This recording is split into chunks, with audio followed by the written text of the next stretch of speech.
Chapter 20 Volterra. हमने खड़ी चढ़ाई शुरू की और सड़क पर भीड़भाड़ बढ़ गई।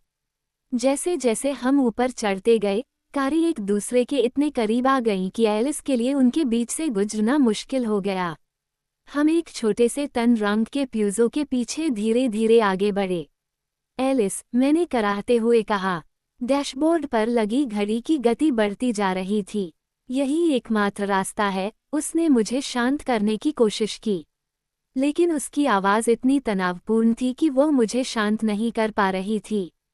गाड़ियां एक एक कार की लंबाई के हिसाब से आगे बढ़ती रहीं। सूरज की रोशनी बहुत तेज थी, ऐसा लग रहा था कि सूरज पहले ही सिर पर आ चुका है। कारें एक एक करके शहर की ओर बढ़ रही थीं। जैसे जैसे हम करीब आते गए, मैंने देखा कि सड़क के किनारे कारें खड़ी थीं और लोग रास्ते का परीक्षण करने के लिए पैदल निकल रहे थे। पहले तो मुझे लगा कि यह सिर्फ अधीरता है जिसे मैं आसानी से समझ सकता हूँ। लेकिन फिर हम एक स्विचबैक के पास पहुंचे और मैं शहर की दीवार के बाहर पार्किंग स्थल भरा हुआ था। गेट से होकर लोगों की भीड़ निकल रही थी। किसी को भी गाड़ी चलाकर अंदर जाने की अनुमति नहीं थी। एलिस, मैंने तुरंत फुसफुसाया। मुझे पता है, उसने कहा। उसका चेहरा बर्फ से तराशा हुआ था। अब जबकि मैं देख रहा था और हम धीरे धीरे रेंगकर देख पा रहे थे, मैं बता सकता था कि बहुत तेज हवा चल रही थी।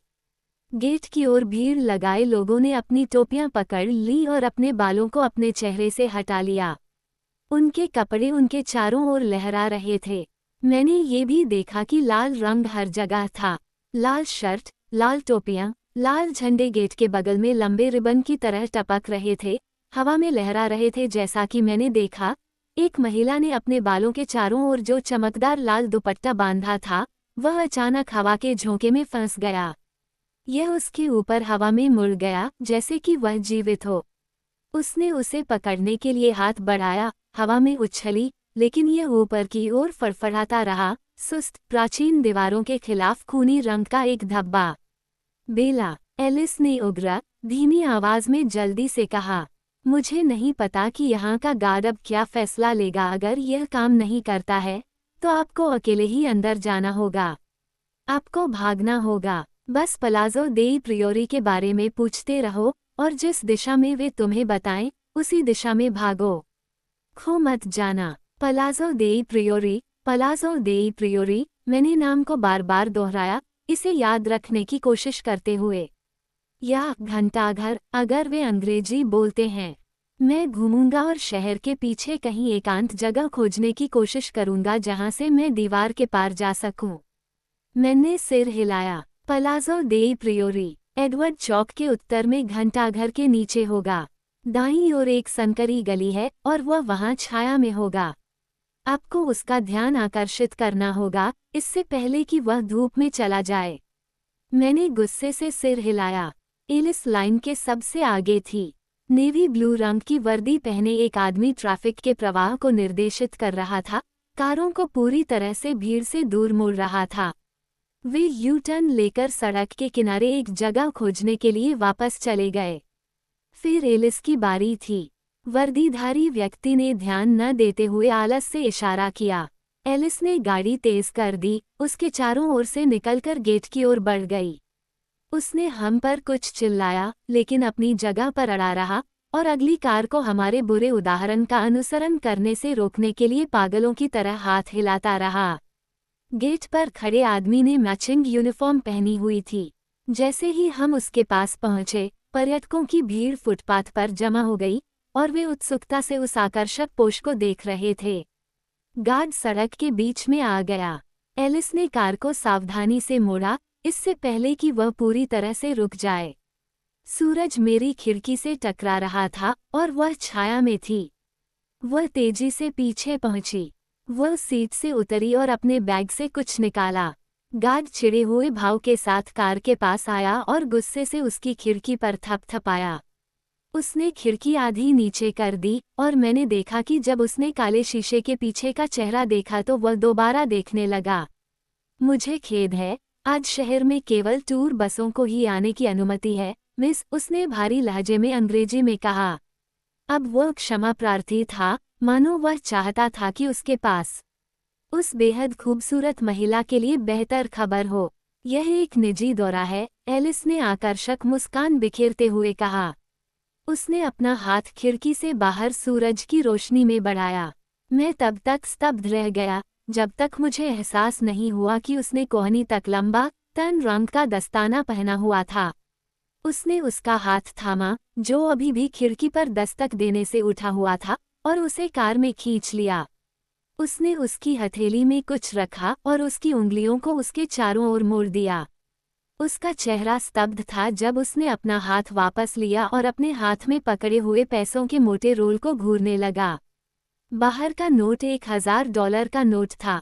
क्या यह मजाक है? वह बुदबुदाया। एलिस की मुस्कान चकाचौंध कर देने वाली थी। केवल तभी जब तुम्हें यह मजाकिया लगे। उसने उसकी तरफ देखा, उसकी आंखें चौड़ी हो गईं। मैंने घबराकर डैशबोर्ड पर लगी घड़ी पर नजर डाली। अगर एडवर्ड अपनी योजना पर अड़ा रहा, तो हमारे पास सिर्फ 5 मिनट बचे थे। मैं थोड़ी जल्दी में हूँ, उसने मुस्कुराते हुए संकेत दिया। गार्ड ने 2 बार पलकें झपकाईं और फिर पैसे अपनी बनियान के अंदर डाल लिए। वो खिड़की से एक कदम दूर गया और हमें आगे जाने का इशारा किया। वहां से गुजरने वाले लोगों में से किसी ने भी इस शांत बातचीत पर ध्यान नहीं दिया। एलिस शहर में चली गई और हम दोनों ने राहत की सांस ली। सड़क बहुत संकरी थी, जिस पर उसी रंग के पत्थर लगे थे जैसे फीके दालचीनी भूरे रंग की इमारतें थीं, जो अपनी छाया से सड़क को काला कर रही थीं। यह एक गली जैसा लग रहा था। दीवारों पर लाल झंडे सजे हुए थे, जो केवल कुछ गज की दूरी पर थे, हवा में लहरा रहे थे जो संकरी गली से गुजर रही थी। वहाँ काफी भीड़ थी और पैदल यातायात के कारण हमारी गति धीमी हो गई। बस थोड़ा और आगे, एलिस ने मुझे प्रोत्साहित किया। मैं दरवाजे के हैंडल को पकड़ रहा था। जैसे ही वह ये शब्द बोले, मैं खुद को सड़क पर फेंकने के लिए तैयार था। वह तेजी से गाड़ी चला रही थी और अचानक रुक गई, और भीड़ में मौजूद लोगों ने हम पर मुट्ठियां हिलाईं और गुस्से में कुछ शब्द कहे, जिन्हें मैं समझ नहीं पाया। वो एक छोटे से रास्ते पर मुड़ गई जो शायद कारों के लिए नहीं था। हैरान लोगों को दरवाजों में घुसना पड़ा जबकि हम मुश्किल से निकल रहे थे। हमें अंत में एक और सड़क मिली। यहाँ इमारतें ऊंची थीं, वे एक दूसरे से झुकी हुई थीं। ऊपर की ओर इस तरह से कि सूरज की रोशनी फुटपाथ को न छुए, दोनों तरफ लहराते लाल झंडे लगभग आपस में टकरा रहे थे। यहाँ भीड़ कहीं और से ज्यादा थी।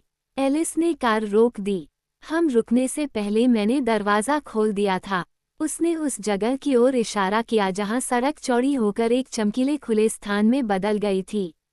वहां हम चौक के दक्षिणी छोर पर हैं। सीधे भागो, घंटाघर के दाईं ओर। मैं कोई रास्ता ढूंढ लूंगा।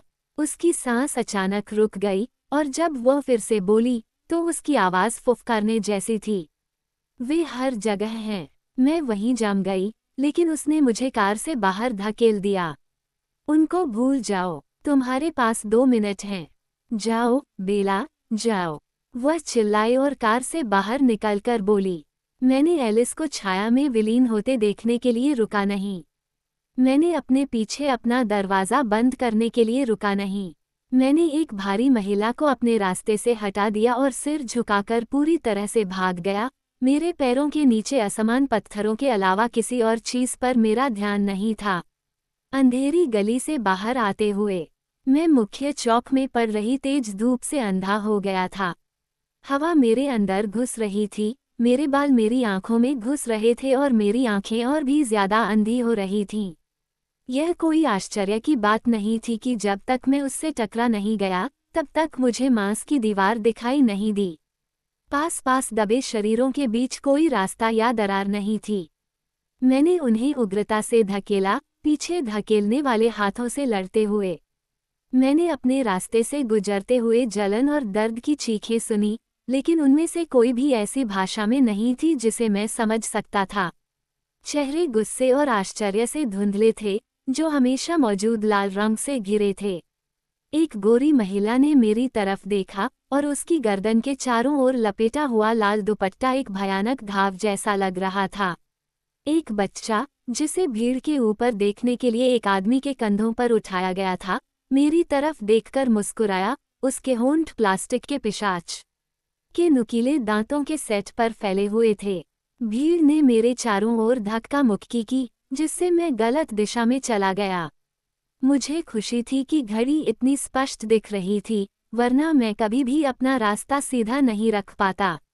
लेकिन घड़ी की दोनों सुइयां निर्दयी सूरज की ओर इशारा कर रही थीं, और हालांकि मैं भीड़ से बुरी तरह टकरा रहा था, मुझे पता था कि मैं बहुत देर हो चुकी थी। मैं अभी आधी दूरी भी पार नहीं कर पाया था। मैं इसे पार नहीं कर पाऊंगा। मैं बेवकूफ़ और धीमा और इंसान था, और हम सभी इसके कारण मरने वाले थे। मुझे उम्मीद थी कि एलिस बाहर निकल जाएगी। मुझे उम्मीद थी कि वह मुझे किसी अंधेरे साये से देखेगी और जान जाएगी कि मैं असफल हो गया हूँ, ताकि वह जैस्पर के घर जा सके। मैं गुस्से से भरे उद्गारों के ऊपर ध्यान से सुन रहा था, उस खोज की आवाज़ को सुनने की कोशिश कर रहा था। वह सांस की आवाज़, शायद वह चीख, जब एडवर्ड किसी की नज़र में आया। लेकिन भीड़ में एक दरार थी। मैं आगे अंतरिक्ष का एक बुलबुला देख सकता था। मैंने तुरंत उस ओर धक्का दिया, जब तक कि मैंने ईंटों से अपनी पिंडलियों को नहीं घायल कर लिया। मुझे एहसास नहीं हुआ कि चौक के केंद्र में एक चौड़ा, चौकोर फव्वारा था। मैं राहत की सांस लेकर लगभग रो रहा था, जब मैंने अपना पैर किनारे पर फेंका और घुटनों तक गहरे पानी में भागा। जब मैं पुल के पार अपना रास्ता बना रहा था, तो यह मेरे चारों ओर छिड़का हुआ था। धूप में भी हवा बर्फीली थी, और नमी ने ठंड को वास्तव में दर्दनाक बना दिया। लेकिन फव्वारा बहुत चौड़ा था, इसने मुझे कुछ ही सेकंड में चौक के केंद्र को पार करने दिया। जब मैं दूर किनारे पर पहुंचा तो मैंने रुका नहीं। मैंने कम दीवार का इस्तेमाल स्प्रिंगबोर्ड के रूप में किया, खुद को भीड़ में फेंक दिया। अब वे मेरे लिए ज्यादा सहजता से आगे बढ़ रहे थे, बर्फीले पानी से बचते हुए जो मेरे दौड़ते समय टपकते कपड़ों से छलक रहा था। मैंने फिर से घड़ी की ओर देखा। चौक में एक गहरी, गूंजती हुई घंटी गूंज उठी। यह मेरे पैरों के नीचे पत्थरों में गूंज रही थी। बच्चे अपने कान बंद करके रो रहे थे, और मैं भागते हुए चीखने लगा। एडवर्ड, मैंने चिल्लाते हुए कहा, ये जानते हुए कि यह बेकार था। भीड़ बहुत जोरदार थी, और मेरी आवाज़ थकान के कारण बेदम हो गई थी। लेकिन मैं चिल्लाना बंद नहीं कर सका। घड़ी ने फिर से बजाए। मैं अपनी माँ की गोद में एक बच्चे के पास से भागा। उसके बाल चमकती धूप में लगभग सफ़ेद हो चुके थे।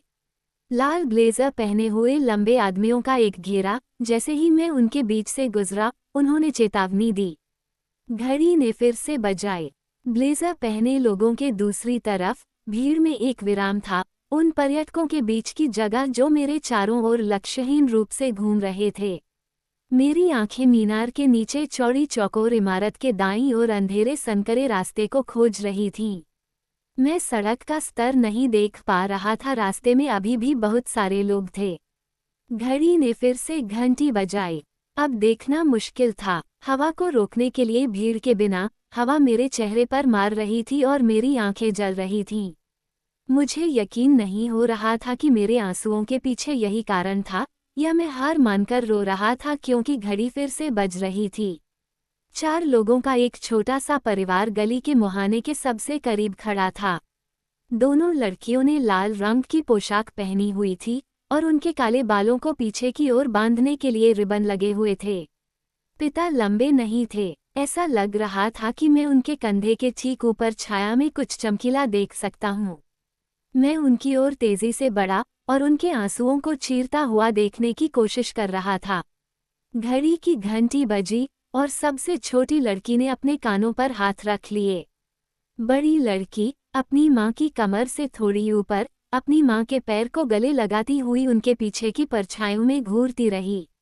जब मैंने देखा तो उसने अपनी माँ की कोहनी को खींचा और अंधेरे की ओर इशारा किया। घड़ी की टिक टिक हुई और मैं अब बहुत करीब था। मैं उसकी ऊंची आवाज़ सुनने के लिए काफ़ी करीब था।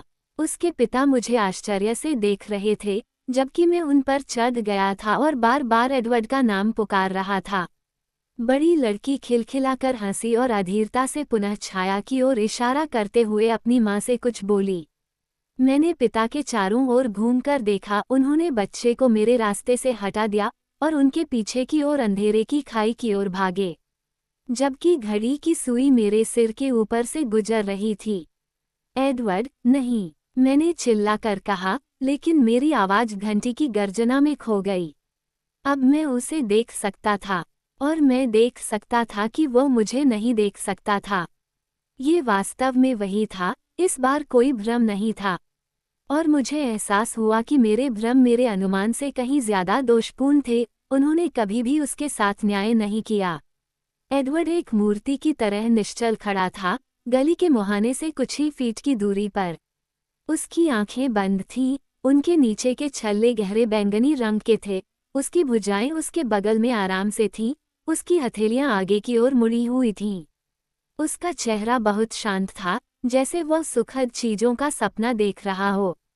उसकी छाती की संगमरमर की त्वचा नंगी थी, उसके पैरों के पास सफेद कपड़े का एक छोटा सा ढेर था। चौक के फुटपाथ से परावर्तित प्रकाश उसकी त्वचा से मंद रूप से चमक रहा था। मैंने इससे ज्यादा खूबसूरत कुछ भी नहीं देखा था। भले ही मैं भाग रहा था, हौंफ रहा था और चिल्ला रहा था, मैं उसकी सराहना कर सकता था। और पिछले 7 महीने मेरे लिए कोई मायने नहीं रखते थे, और जंगल में उसके शब्दों का कोई मतलब नहीं था, और इससे कोई फर्क नहीं पड़ता था कि वो मुझे नहीं चाहता था। मैं कभी भी उसके अलावा कुछ नहीं चाहूंगा, चाहे मैं कितना भी लंबा क्यों न जीऊं। घड़ी की घंटी बजी और वह रोशनी की ओर बड़े कदम बढ़ाने लगा। नहीं, मैंने चिल्लाकर कहा, एडवर्ड, मेरी तरफ देखो। वह सुन नहीं रहा था। वह बहुत हल्का सा मुस्कुराया। उसने अपना पैर उठाया ताकि वो कदम उठा सके जो उसे सीधे सूर्य के रास्ते में ला सके। मैं उससे इतनी जोर से टकराई कि अगर उसने मुझे पकड़कर नहीं रखा होता तो मैं जमीन पर गिर जाती। इससे मेरी सांस रुक गई और मेरा सिर पीछे की ओर झुक गया। जैसे ही घड़ी की सुई फिर बजी, उसकी काली आंखें धीरे धीरे खुल गईं। उसने शांत आश्चर्य से मेरी ओर देखा। अद्भुत, उसने कहा, उसकी शानदार आवाज में आश्चर्य था, थोड़ा सा मजा भी। कार्लिसले सही था, एडवर्ड, मैंने हौंफने की कोशिश की, लेकिन मेरी आवाज में कोई आवाज नहीं थी।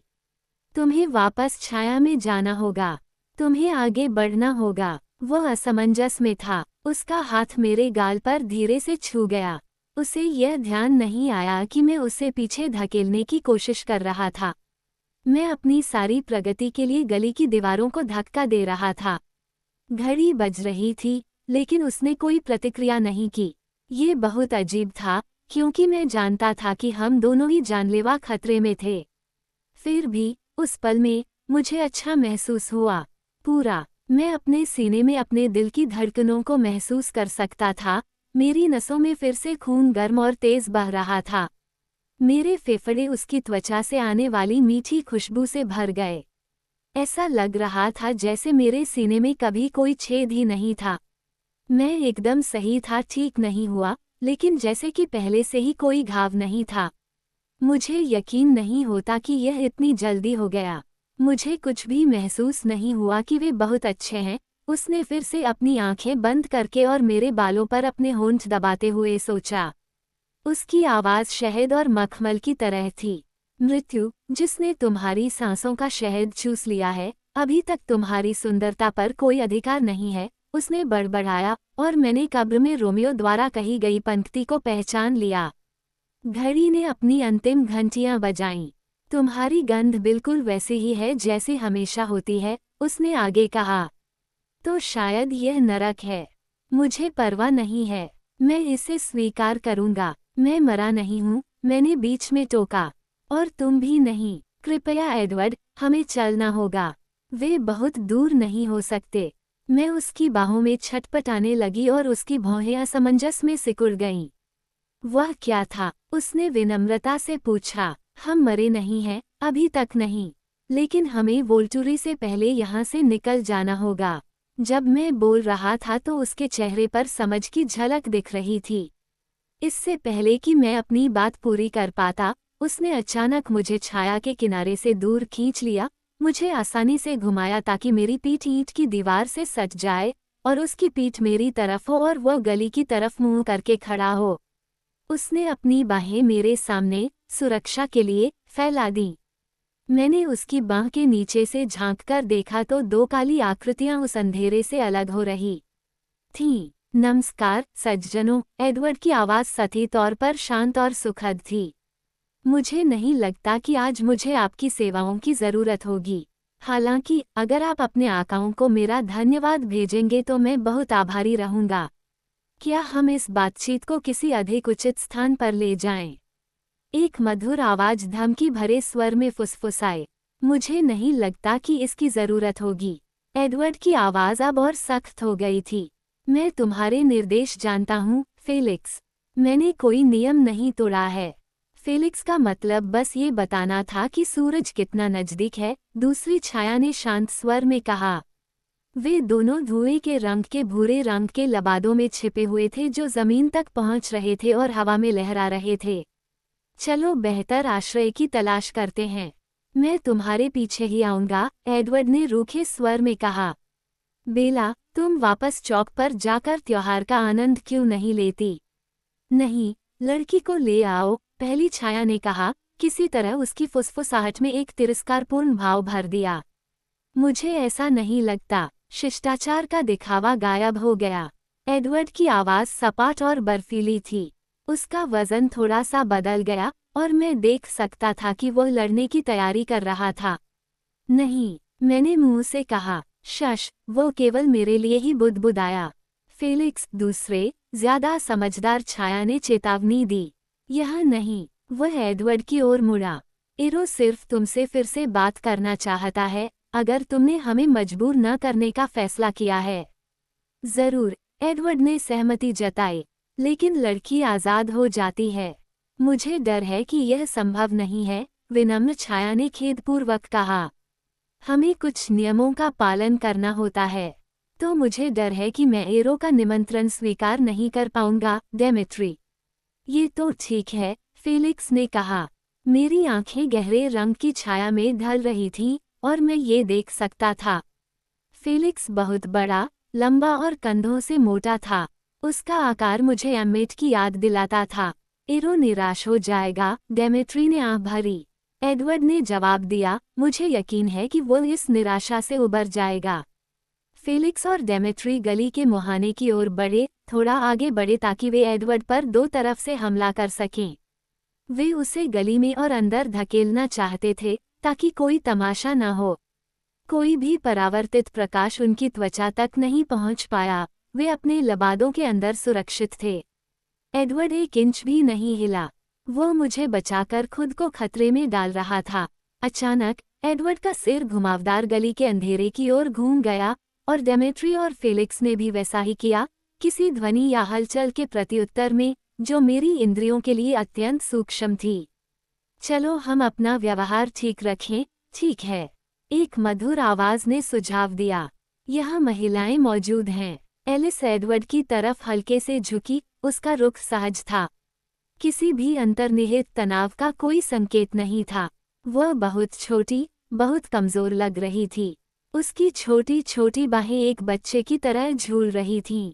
फिर भी डेमेट्री और फेलिक्स दोनों सीधे खड़े हो गए। हवा के झोंके के साथ उनके लबादे थोड़े से घूम गए।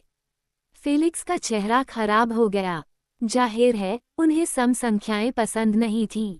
उन्होंने उन्हें याद दिलाया, हम अकेले नहीं हैं। डेमेट्री ने अपने कंधे पर नजर डाली। चौक में कुछ गज की दूरी पर लाल रंग की पोशाक पहने लड़कियों वाला छोटा सा परिवार हमें देख रहा था। माँ अपने पति से बहुत जोर से बात कर रही थी, उसकी नज़र हम पांचों पर थी। जब डेमेट्री ने उसकी नज़रें मिलाईं तो उसने नज़रें फेर लीं। वह आदमी चौक में कुछ कदम आगे बढ़ा और लाल रंग के ब्लेजर वाले एक आदमी के कंधे पर थपथपाया। डेमेट्री ने अपना सिर हिलाया। कृपया एडवर्ड, हमें समझदारी से काम लेना चाहिए, उसने कहा। चलो, एडवर्ड ने सहमति जताई। और अब हम चुपचाप चले जाएंगे, किसी को कुछ पता नहीं चलेगा। डेमेट्री ने निराशा में आह भरी। कम से कम हमें इस पर निजी तौर पर चर्चा करने दीजिए।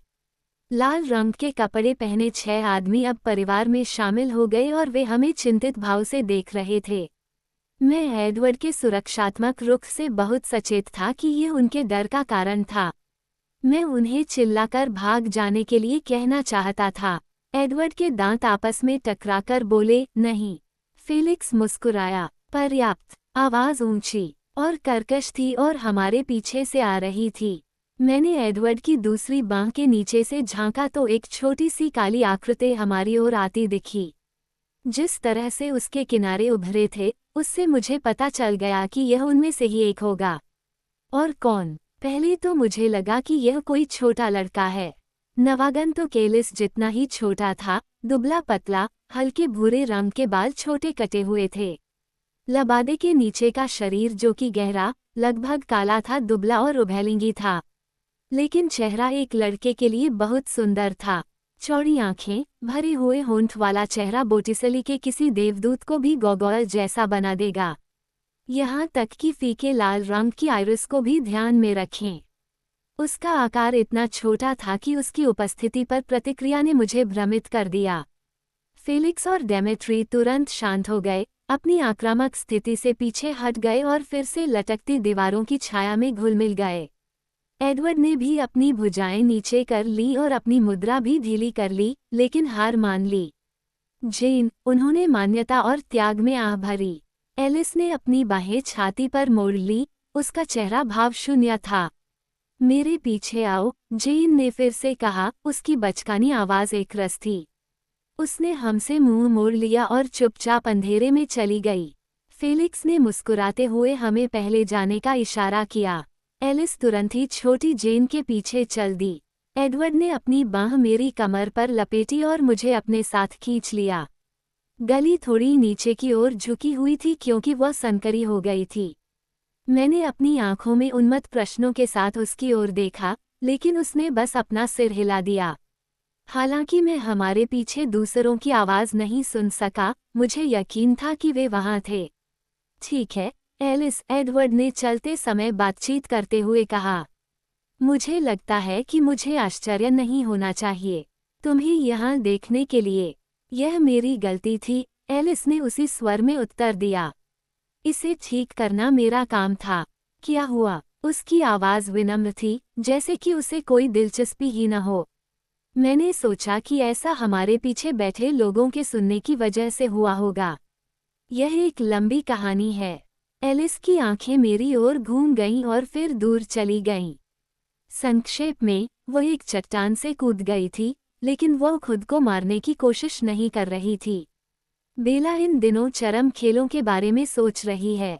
मैं शर्मा गया और अपनी आंखें सीधी सामने की ओर घुमा ली, उस काली छाया को देखने लगा जिसे मैं अब नहीं देख सकता था।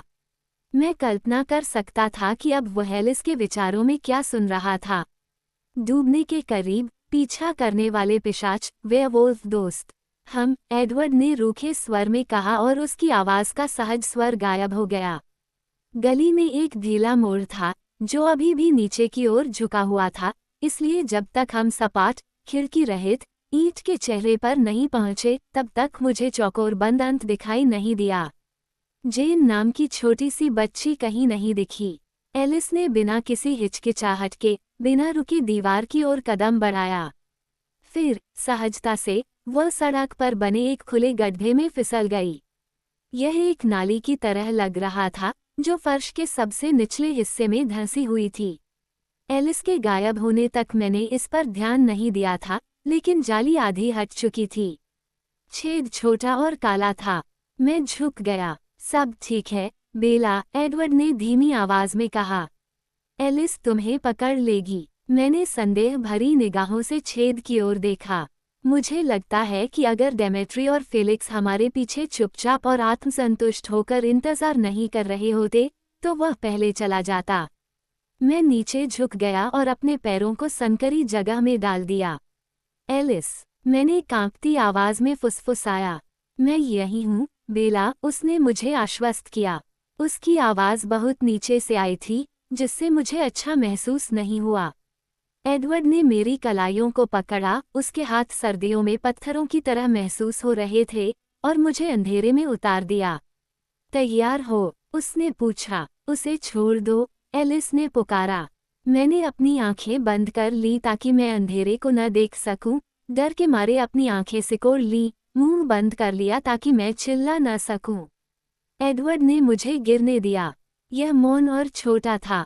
हवा सिर्फ आधे सेकंड के लिए मेरे पास से गुजरी और फिर, जैसे ही मैंने सांस छोड़ी, एलिस की प्रतीक्षारत बाहों ने मुझे पकड़ लिया। मुझे चोटें लगने वाली थीं, उसकी बाहें बहुत सख्त थीं।